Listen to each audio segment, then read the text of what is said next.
대보부모 은중경 서분. 이와 같이 나는 들었습니다.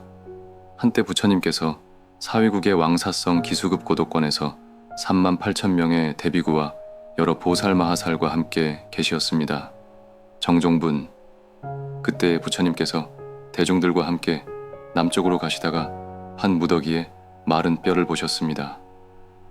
부처님께서는 오체투지로 마른 뼈에 예배하셨습니다.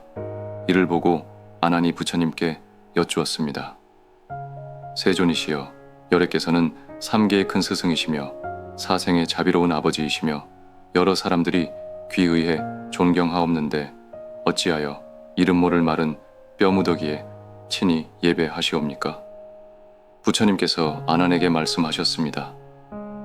네가 비록 나의 뛰어난 제자이고 출가한 지도 오래되었지만 아직 널리 알지는 못하는구나. 이 한 무더기의 마른 뼈가 혹시 나의 전생의 오랜 조상이나 부모님의 뼈일 수도 있기에 내가 지금 예배를 하는 것이니라. 부처님께서 다시 아난에게 말씀하셨습니다. 네가 이제 이 한 무더기의 마른 뼈를 둘로 나누어 보아라. 만일 남자의 뼈라면 희고 무거울 것이며 여자의 뼈라면 검고 가벼울 것이니라. 아난은 의문이 풀리지 않아 부처님께 다시 여쭈었습니다. 세존이시여, 남자는 이 세상에 살아있을 때 큰 옷을 입고 띠를 두르고 신을 신고 모자를 쓰고 다니기에 남자의 몸인 줄 압니다. 또한 여자는 세상에 살아있을 때 연지와 곤지를 곱게 찢고 난초와 사양으로 치장하고 다니기에 여인의 몸인 줄 알게 됩니다. 그러나 지금처럼 죽은 후의 백골은 모두 같사온데 제자로 하여금 어떻게 구별해 보라고 하시옵니까? 부처님께서 아난에게 말씀하셨습니다. 만일 남자라면 세상에 있을 때에 절에 가서 법문도 듣고 경도 외우며 삼보에 예배하고 부처님의 이름도 생각했을 것이므로 그 뼈는 희고 또한 무거울 것이다. 그러나 반대로 여자라면 세상에 있을 때 음욕의 뜻을 두고 아들, 딸을 낳고 키움에 있어 한번 아이를 낳을 때마다 서말서되나 되는 엉킨 피를 흘리며 자식에게 8섬 말이나 되는 흰 젖을 먹여야 한다. 그런 까닭으로 뼈가 검고 가벼우니라. 아난이 이 말씀을 듣고 어머님 생각에 마음이 마치 칼로 베이는 것처럼 아팠습니다. 그래서 슬프게 눈물을 흘리며 부처님께 여쭙기를, 부처님이시여, 어머니의 은덕을 어떻게 갚아야 되겠습니까? 부처님께서 아난에게 말씀하셨습니다. 이제 자세히 듣고 자세히 들어라. 내가 이제 너를 위하여 분별하여 말해주리라. 어머니가 아이를 갖게 되면 10달 동안 그 고통과 수고가 말할 수 없느니라. 어머니가 아이를 잉태한 지 첫 달이 지나면 그 기운이 마치 풀 위에 맺힌 이슬과 같아서 아침에 잠시 있을 뿐 저녁까지 보존되지 못하는 것과 같다. 이는 이른 새벽에는 피가 모여들었다가 낮이 되면 흩어지기 때문이다. 어머니가 잉태한 지 2달이면 아이가 마치 우유를 끓였을 때 엉킨 것처럼 되느니라.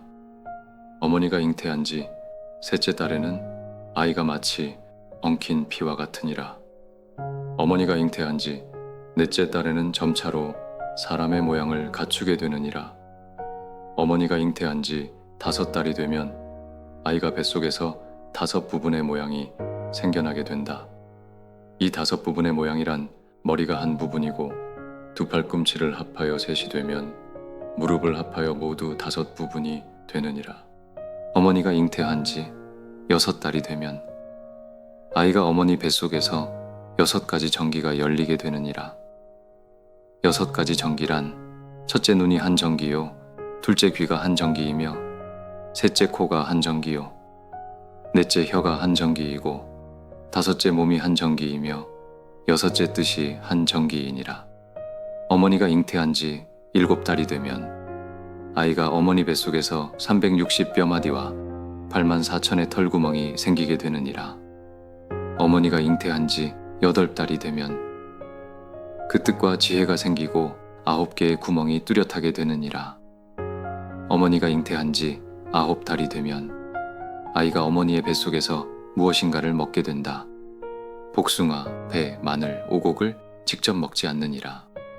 어머니의 심장 등 5장은 아래로 향하고 대장 등 6부는 위로 향하여 있는데 그 사이에 한 산이 있고 이 산은 세 가지 이름으로 불리나니 첫째는 수미산이요 둘째는 업산이며 셋째는 혈산이니라. 이 산이 한 번씩 무너지게 되면 한 덩어리에 엉킨 피가 되어서 태아의 입속으로 흘러들게 되느니라.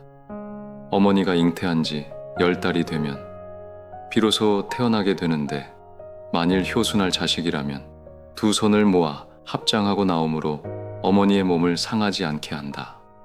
그러나 만일 오역의 죄를 지은 자식이면 어머니의 아기집을 찢어놓고 손으로는 어머니의 심장이나 간을 움켜쥐며 다리로는 어머니의 엉덩이뼈를 밟아서 어머니로 하여금 마치 1000개의 칼로 배를 쑤시며 10,000개의 송곳으로 심장을 쑤시는 것처럼 고통을 주게 된다.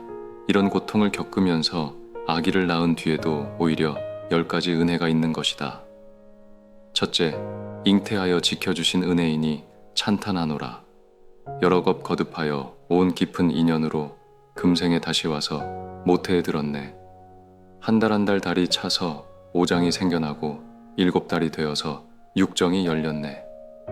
어머니 몸 산과 같이 둔하고도 무거워서 바람과 재앙 조심하며 좋고 좋은 비단옷 모두 다 입지 않고 매일 단장하던 거울에는 티끌만 묻었네. 둘째, 아이를 낳으실 때 수고하신 은혜를 찬탄하노라. 아이를 베어 10달이 지나 어려운 해산날이 다가오면 아침마다 흡사 중병든 사람 같고 하루하루 정신마저 흐려지고 두렵고 떨리는 마음 어이 다하리. 근심 짓는 눈물은 옷깃 가득 적시는구나. 슬픈 빛을 띄우고 주위에 하는 말 이러다가 죽지 않나 겁이 나네. 셋째, 자식을 낳고 모든 근심을 잊어버리신 은혜를 찬탄하노라. 자비로운 어머니, 그대 낳은 날 오장이 모두 열려 벌어진 듯 몸과 마음이 함께 까무러쳤고 피는 흘러 넘치지만 낳은 아이 건강하다는 말 듣고 그 환희가 배로 늘었네. 기쁜 마음 정해지면 고통들이 되살아나 해산 후의 아픔들이 심장까지 사무치네. 넷째, 쓴 것은 삼키시고 단 것은 뱉어 먹이시는 은혜를 찬탄하노라. 무겁고도 깊으신 부모님 은혜, 베푸시고 사랑하심 한때도 변치 않고 단 것은 다 뱉으시고 잡수실 것 무엇이며 쓴 것만을 삼키셔도 싫어함이 없으시네. 사랑이 무거우니 정을 참기 어렵고 은혜가 깊으니 슬픔만 더하도다. 다만 어린 자식 배부르기만 바라시고 자비하신 어머니 굶주려도 만족하시네. 다섯째, 마른 자리에 아이 누이시고 젖은 자리에 누우시는 어머니 은혜를 찬탄하노라. 어머니 당신은 젖은 자리 누우시고 아이는 안아서 마른 자리 누이시네. 두 젖으로는 목마름을 채워주시고 고운 옷소매로는 찬바람 막아주시네. 아이 걱정에 밤잠을 설치셔도 아이 재롱으로 기쁨을 다하시네. 오직 하나 아이를 편하게 하시고 자비하신 어머니 불편도 마다 않으시네. 여섯째, 젖을 먹여 길러주신 은혜를 찬탄하노라. 어머니의 깊은 은혜 땅과도 같고 아버지의 높은 은혜 하늘과 같네. 깊은 마음 땅과 같고 높은 마음 하늘 같아 어머니 마음 그러하고 아버지 마음 그러하네. 두 눈이 없다 해도 좋아하는 마음 끝이 없고 손발에 장애가 있다 해도 귀여워하시네. 내 몸속에서 키워 낳으신 까닭에 온종일 아끼시며 사랑하시네. 일곱째, 깨끗하지 못한 것을 씻어주신 은혜를 찬탄하노라. 생각하면 그 옛날은 아름다운 얼굴, 아리따운 그 모습, 소담하신 몸매, 푸른 눈썹은 버들빛을 가른 듯, 붉은 두 뺨은 연꽃빛을 아는 듯, 은혜가 더할수록 그 모습은 여위였고, 더러움 씻기다 보니 이마에 주름 맞느네. 아들, 딸 생각하는 가없는 노고, 어머니의 얼굴이 저리 변하였네. 여덟째, 자식이 멀리 나갔을 때 걱정하시는 은혜를 찬탄하노라. 죽어서 이별이야 말할 것도 없고 살아서 생이별 또한 고통스러운 것. 자식이 집 떠나 멀리 나가면 어머니의 마음 또한 타향에 가 있네. 낮이나 밤이나 자식 뒤쫓는 마음. 흐르는 눈물은 천 갈래 만 갈래. 새끼를 사랑하는 어미 원숭이 울음처럼 자식 생각에 애간장이 녹아나네. 아홉째, 자식을 위한 마음으로 나쁜 업을 행하시는 은혜를 찬탄하노라. 아버지, 어머니 은혜, 강상같이 소중하나 갚고 갚아도 갚기 어려워라. 자식의 괴로움 대신 받기 원하시고 자식이 고단하면 어머니 마음 편치 않네. 자식이 먼 길 떠난다는 말 들으시면 가는 길 밤 추위 걱정하시네. 아들, 딸의 잠깐 고생도 어머니는 오래도록 마음 아파하신다네. 열째, 끝없는 자식 사랑으로 애태우시는 은혜를 찬탄하노라. 깊고 무거운 부모님의 크신 은혜, 베푸신 큰 사랑, 잠시도 그칠 새 없네. 앉으나 일어서나 마음을 놓지 않고 멀거나 가깝거나 항상 함께 하시네. 어머님 연세 100세가 되어도 80된 자식을 항상 걱정하시네. 부모님의 이 사랑 언제 끊어지리까? 이 목숨 다할 때까지 미치오리다. 부처님께서 다시 아난에게 말씀하셨습니다. 내가 중생을 관찰하여 보니 비록 사람의 모양은 하였으나 마음과 행동이 어리석고 어두워서 부모님의 크신 은혜와 덕을 알지 못하느니라. 그래서 부모를 공경하는 마음을 잃고 은혜를 버리고 덕을 배반하며 어질고 자비로움이 없어서 효도를 하지 않고 의리가 없느니라. 부처님께서 계속하여 말씀하셨습니다. 어머니가 아이를 잉태한 10달 동안은 일어서고 앉는 것이 매우 불편하여 무거운 짐을 진 것과 같고 음식이 잘 소화되지 않아서 마치 큰 병든 사람과 같다. 다리 차서 아이를 낳을 때도 고통이 심하여 잠깐 동안의 잘못으로 죽게 되지 않을까 하는 두려움에 쌓이며 돼지나 양을 잡은 것처럼 피가 흘러 땅을 적신다. 온갖 고통을 이처럼 받으신 뒤 이 몸을 낳아서 쓴 것은 삼키고 단 것은 뱉어 먹이시며 안아주고 업어서 기르신다. 더러운 것을 빨아도 싫어하지 않으시고 더운 것도 참고 추운 것도 참아 온갖 고생마다 안으신다. 마른 곳을 골라서 자식을 누이시고 자신은 젖은 곳도 사양하지 않고 주무신다. 3년 동안 어머니의 젖을 먹고 자라서 마침내 나이가 들면 예절과 도의를 가르치며 시집 보내고 장가들이고 벼슬자리에 내보내기 위하여 공부도 시키고 직업도 갖게 한다. 이렇게 애써 가르쳐도 은혜로운 정이 끊겼다고는 말할 수 없다. 아들, 딸이 병이라도 들게 되면 부모님 또한 병이 생기며 자식의 병이 나아야 자애로운 부모님의 병 또한 나으신다. 이렇게 기르시면서 하루빨리 어른이 되기를 바라신다. 부처님께서 계속 말씀하셨습니다. 이윽고 자식이 다 자란 뒤에는 도리어 불효를 행한다. 부모와 함께 이야기를 나눌 때 마음에 맞지 않는다고 눈을 흘기고 눈동자를 굴린다. 부모와 형제를 속이고 형제간에 서로 때리고 따르지 않고 부모님의 가르침과 지시도 따르지 않고 형제간의 말도 일부러 어긴다. 출입하고 왕래함에 있어서도 어른께 말씀드리기는커녕 말과 행동이 교만하여 매사를 제멋대로 처리한다. 이런 것을 부모가 다 이르고 어른들이 그른 것을 바로 말해 주어야 하거늘 어린아이라고 어여쁘게 생각하여 웃 어른들이 덮어주기만 한다. 그래서 점점 커가면서 사나워지고 비뚤어져서 잘못한 일도 반성하지 않고 오히려 성을 내게 된다. 또한 좋은 벗을 버리고 나쁜 사람을 벗으로 사귄다. 그러한 나쁜 습성이 천성이 되어 몹쓸 계획을 세우며 남의 꾀임에 빠져 타향으로 도망쳐가서 마침내는 부모를 등지게 된다. 집을 떠나고 고향을 이별하여 혹 장사길로 나가거나 혹 싸움터에 나가 지내다가 갑자기 객지에서 결혼이라도 하게 되면 이로 말미암아 오랫동안 집에 돌아오지 못하게 된다. 또한 타향에서 함부로 행동하거나 남의 모략을 받아 구금을 당하거나 억울한 형벌을 받아 감옥에 갇히기도 하며 감옥에 갇혀 목에 칼을 쓰고 손발에 쇠고랑을 차기도 한다.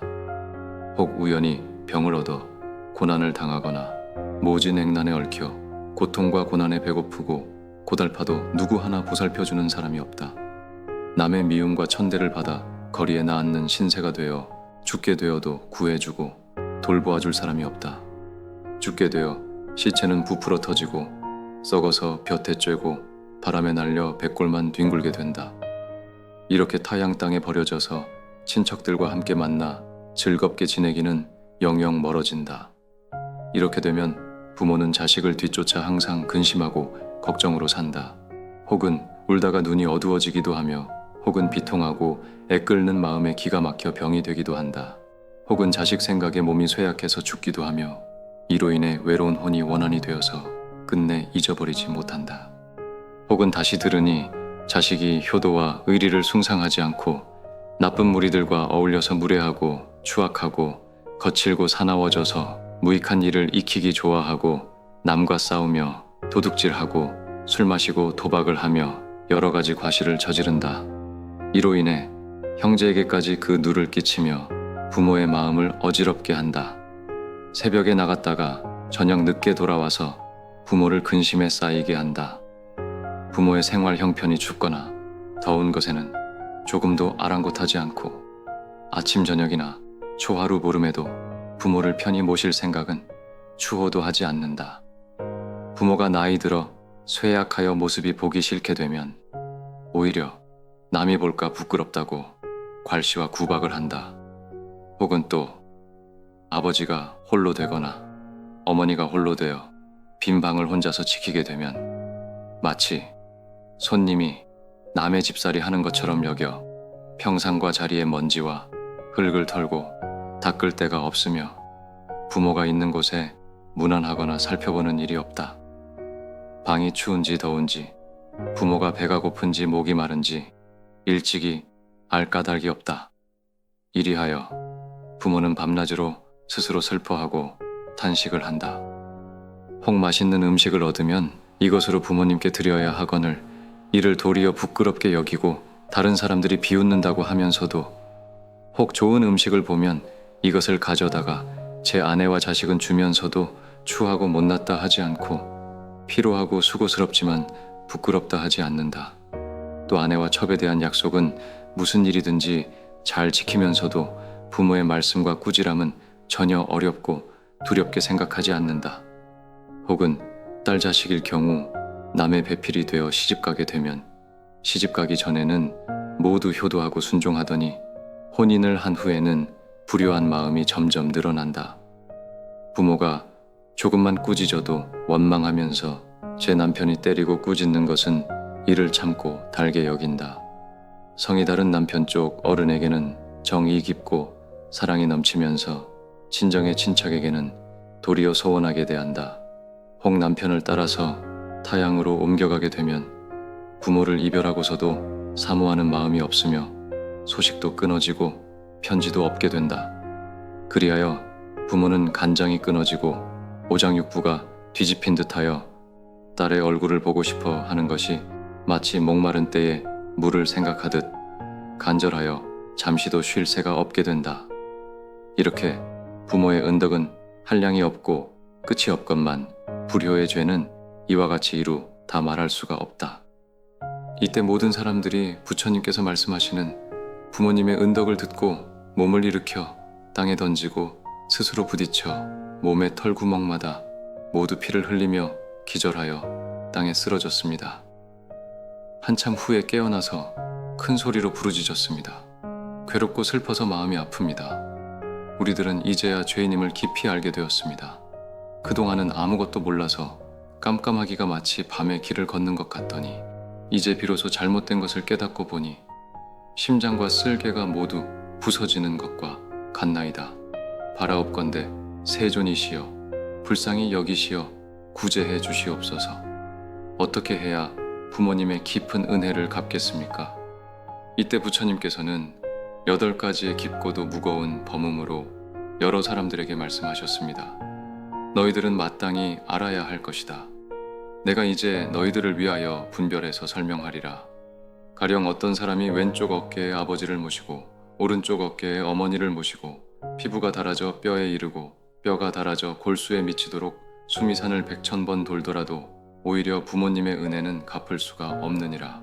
가령 어떤 사람이 굶주리는 흉년에 애군을 당해서 부모님을 위하여 자기의 온 몸뚱이를 도려내어 티끌같이 잘게 갈아서 100,000겁이 지나도록 하여도 오히려 부모님의 깊은 은혜는 갚을 수 없느니라.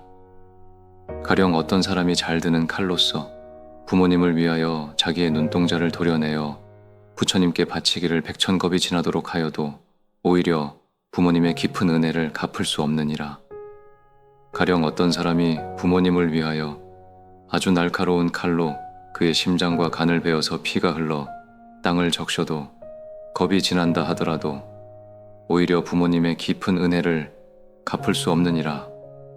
가령 어떤 사람이 부모님을 위하여 아주 잘 드는 칼로 자기의 몸을 찔러 칼날이 좌우로 드나들기를 백천겁이 지나더라도 오히려 부모님의 깊은 은혜를 갚을 수 없느니라. 가령 어떤 사람이 부모님을 위하여 몸을 심지로 삼아 불을 붙여서 부처님께 공양하기를 백천겁이 지나도록 하더라도 오히려 부모님의 깊은 은혜를 갚을 수 없느니라. 가령 어떤 사람이 부모님을 위하여 뼈를 부수고 골수를 꺼내며 또는 백천개의 칼과 창으로 몸을 쑤시기를 백천겁이 지나도록 하더라도 오히려 부모님의 깊은 은혜를 갚을 수 없느니라. 가령 어떤 사람이 부모님을 위하여 뜨거운 무소에 덩어리를 삼켜온 몸이 불타도록 하기를 백천겁이 지나도록 하더라도 오히려 부모님의 깊은 은혜를 갚을 수 없느니라. 이때의 모든 사람들은 부처님께서 말씀하시는 부모님의 깊은 은덕을 듣고 눈물을 흘리고 슬피 울면서 부처님께 여쭈었습니다.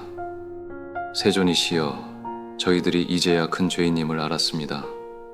어떻게 해야 부모님의 깊은 은혜를 갚을 수 있겠습니까?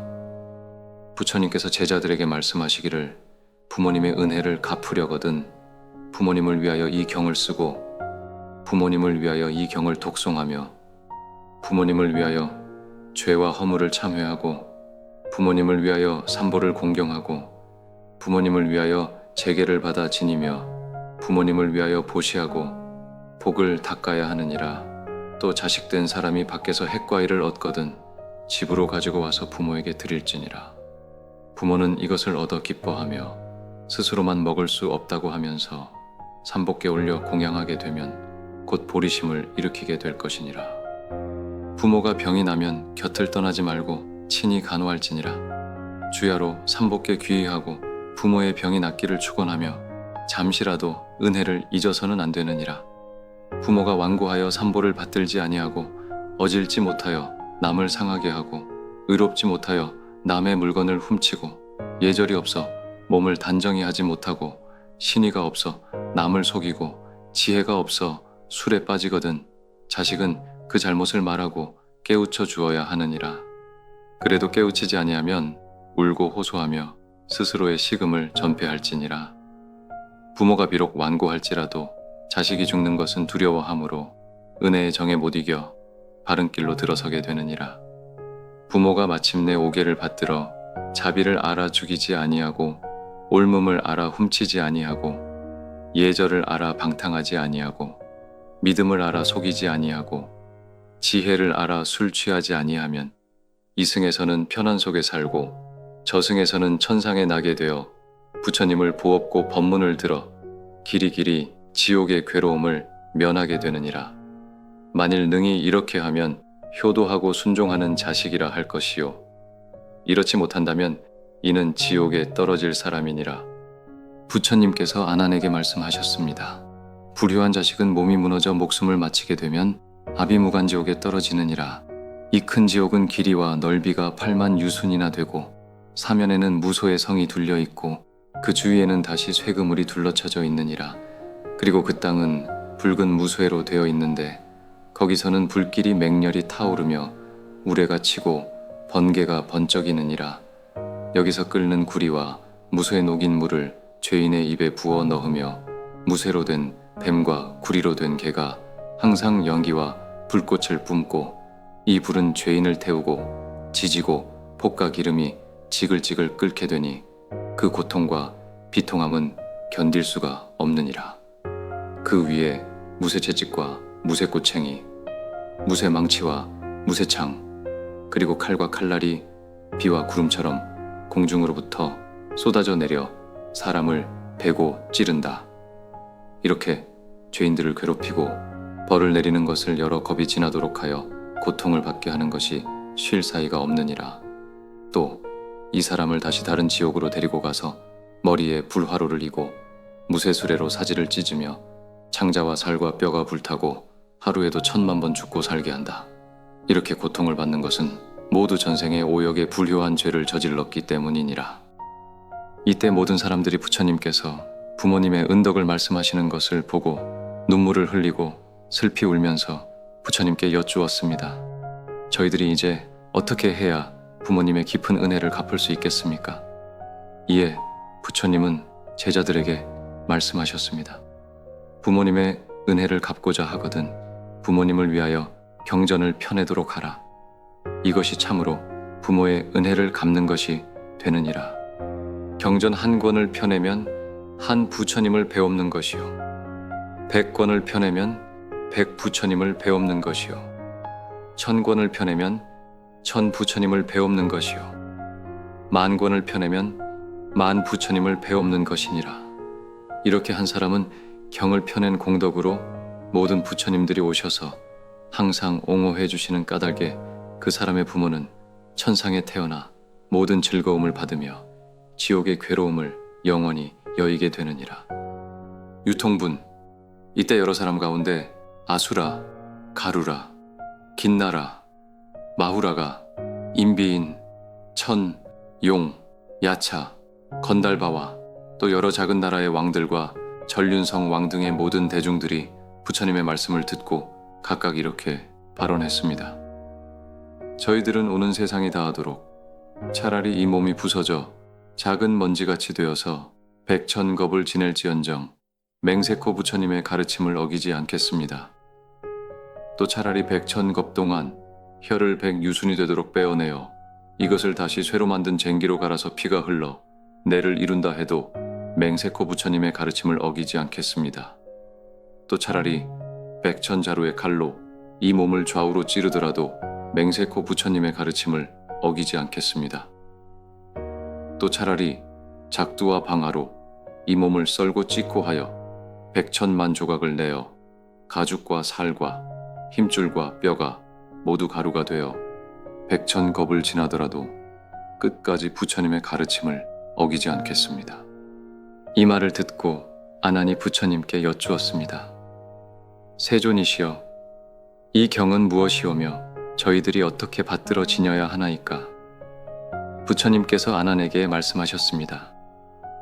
이 경의 이름은 대보부모 은중경이라 할 것이며 이 이름으로 너희들이 항상 받들어 지닐지니라. 이때 천인과 사람과 아수라 등의 여러 대중들이 부처님 말씀을 듣고 모두 크게 기뻐하여 이 말을 듣고 받들어 그대로 행할 것을 맹세하고 절하고 물러갔습니다.